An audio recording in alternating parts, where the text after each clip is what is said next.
people are confused sometimes by exactly who and what I am. And that's because in my personality, which is a humbler word than method, two things are united which are usually not found co-present.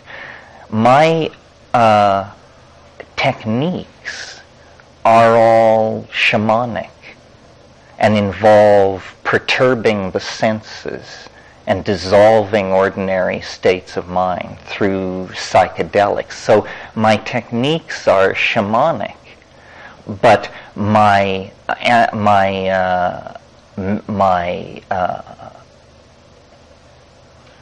would I call it? I guess method, not techniques, but method is rational and analytical. So I use shamanic techniques to go into shamanic places and then attempt to study them scientifically using reason. Say, what is this? How does it work? What is it made of? How do its parts relate to each other? And what is its inner dynamic? And this apparently, though it seems fairly obvious to me, is a fairly radical union of techniques. Scientists don't explore psychedelics because somehow the scientific mind must not be besmirched by contact and contamination with the thing studied. But how the hell can you study psychedelics without taking them? Rats are not very satisfying, and graduate students still less so. So eventually, you're going to have to get your feet wet. Well, then they say, well, but that destroys your scientific objectivity. Well, not if it's the only path to contacting the phenomenon that you're attempting to study.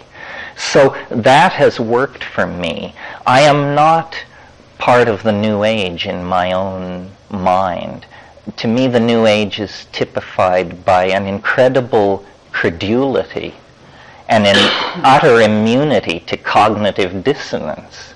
I mean, you can believe that the world is ruled from the Pleiades, and you can believe that L. Ron Hubbard is God. There seems to be no end to the number of contradictions that the New Age can simultaneously entertain.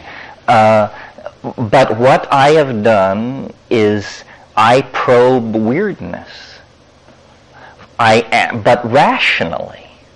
Most people who are attracted to weirdness want to convert and believe it and take it in and exalt it. I don't. I don't want to believe anything. I hate ideology, all ideology. That's why I'm so casual about the possible crushing of my own, because ideologies are a lesser resolution of our dilemma than we are capable of. The higher resolution lies in real feeling and real community and affection. Ideology has poisoned the last 1,000 years. All of these ideologies have ultimately done more good and done more bad than good. Marxism, Christianity, even, at the risk of setting off a riot, Freudianism, on and on and on. The correct method, I think, is simply the phenomenological approach. Catalog data, seek patterns, draw conclusions, test them back against the original data. Now, most people who advocate that kind of an approach somehow come down. It brings them down. They say, well, this method then shows you that being is only this, and thought is only that, and love is merely this, and so forth. In other words, it reduces everything. It insults everything. I haven't found that to be the case. I've found real weirdness. The world is strange. Very, very, very strange. Not only, far stranger than I suppose, and orders of magnitude more strange than these cheerful workbench scientists and keepers of the faith of our culture suppose. There are doorways. There are edges. There are passageways. But for every real one, there are 10,000 dead ends, cul-de-sacs, and cheap scams of one sort. So to go out as an ingenue into the world seeking to invest your belief in something, you will be instantly sucked into some screwy thing and your life force pulled from you, and you will be used and abused, as ingenues and naives always are. A much better approach is, be tough. The truth does not require your participation in order to exist. Bullshit does. But the truth is fine, thank you, whether you believe in it or not. So what is gained by the truth if you believe in it? Nothing, I maintain. And you are diminished.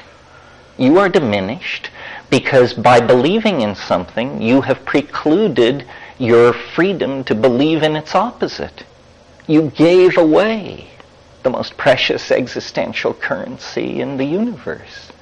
So, I think it's very good to be tough, to ask the hard questions, but to go a long way down the path with these claimants to secret knowledge, insight, lineage, but ultimately, the hard questions have to be asked. And this is not a path toward dispelling the mystery from the universe. This is the way to get to the real gold in a hurry, not become glamorized or subverted by the dross of the world. Well, maybe that's enough for this evening. We will go over all of these things at the level of intensity that you are interested in. It's fine to get down to the how much, how, and when questions about the compounds and the plants. That is technique, and that's important. Because it's fine to sit here talking about the psychedelic experience. This bears no resemblance to the psychedelic experience in any form whatsoever. So it's very important that you leave here empowered. Empowered to make your way into these places with confidence. And then the other thing to pay attention to is inevitably the way our ass-backward society works is it creates cults of personality and Renaissance stabilized points of focus on the celebrity personality who is the teacher, the guy who wears the microphone, or the woman who wears the microphone. What you can really take away from here, if you're smart, is community of some sort.